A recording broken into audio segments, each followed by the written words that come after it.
స్పందన లేనప్పుడు గవర్నమెంట్ ఎందుకు ఇంత ఆందోళన చేస్తుంది? జగన్మోహన్ రెడ్డి వైసీపీ వాళ్ళ ఆరోపణలు ఆందోళన చెందట్లా అంటే ప్రతిదానికి ఆందోళన చెందే మాట్లాడతారా? ప్రజల్ని తప్పుదావ పట్టిస్తున్నప్పుడు ఒక బాధ్యతాయుతమైన రాజకీయ పార్టీగా అధికారంలో ఉంటున్నప్పుడు ప్రజలకు వాస్తవాలు తెలియాల్సిన బాధ్యత ప్రభుత్వానికి ఉంటుంది. ఆ దిశగా చెప్తున్నాను తప్పిస్తే ఆందోళన చెంది చేయట్లేదు. అందరూ పట్టించుకోవడమే లేదు. ఎక్కడ మాట్లాడుతున్నాం? నేను ప్రజల్లో వచ్చినప్పుడు అడుగుతున్నా, ఎక్కడన్నా స్పందన వస్తుందేమో, లేదా ఇంత పెద్ద స్పందన అని. అంటే స్పందన ఉంది ఎక్కడ? వాళ్ళ ట్వీట్లలో, వాళ్ళ పోస్టులలో, లేదా పేపర్లో, టీవీలో కనిపిస్తాను తప్పిస్తే ప్రజల్లో ఎక్కడ స్పందన లేదు. ప్రజల్లో ఆ స్పందన నేను ఉండుంటే నేను ఇంకా కంగారు పడేవాడిని ఏమో.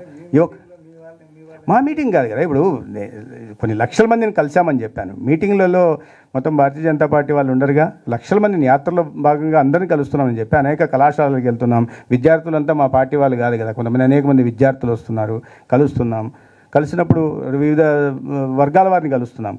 వాళ్ళని కలిసినప్పుడు అడిగితే అసలు వాళ్ళకి ఈ విషయం మీద అవగాహన కూడా లేదు. ఏంటి తెలియదు, లేదా సంబంధం లేదు, ఇటువంటివి. నేను అదే చెప్తున్నా, ప్రతి 5 మందికి ఒకరు సంతకం పెట్టాల్సి ఉంటే కొన్ని లక్షల మందికి అసలు ఆ విషయమే తెలియదు అంటుంటే దాన్ని కోటి సంతకాలు అంటున్నారు.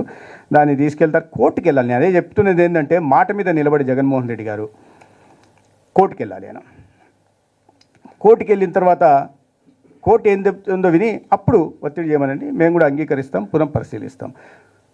అలా కాకుండా చెప్పారు కదా కోర్టుకు వెళ్తానని, నేను స్వయంగా ఆయనే చెప్పారు కోర్టుకు వెళ్తామని. అందుకని నేను జగన్మోహన్ రెడ్డి గారు స్వాగతిస్తున్నా మీ నిర్ణయాన్ని. చాలా మంచిది. ఇప్పటికైనా, ఎందుకంటే మీకు ప్రజాస్వామ్యం మీద కానీ రాజ్యాంగబద్ధ సంస్థల మీద కానీ ఏమాత్రం గౌరవం లేదనేది గత 5 సంవత్సరాల పాటు మీరు నిరూపించుకున్నారు. ఇప్పుడు గౌరవం కలిగింది కాబట్టి నేను మీ నిర్ణయాన్ని స్వాగతిస్తున్నా. మీరు కోర్టుకు వెళ్ళండి. కోర్టు నిర్ణయం బట్టి కోర్టు తొందరగా డిస్పోజ్ చేస్తుంది, ఎక్కువ సమయం కూడా పట్టదు. కాబట్టి ఆయనకు తెలుసు కోర్టును ఎలా ఏ రకంగా చేయాలో కూడా. ఏదో పాత రోగి ఎలా ఆపుకోవాలని కాదు, కోర్టుకు వెళ్ళి స్వాగతిస్తున్నాం ఆ నిర్ణయాన్ని. కోర్టుకు వెళ్ళి ఆ నిర్ణయం వస్తే దాన్ని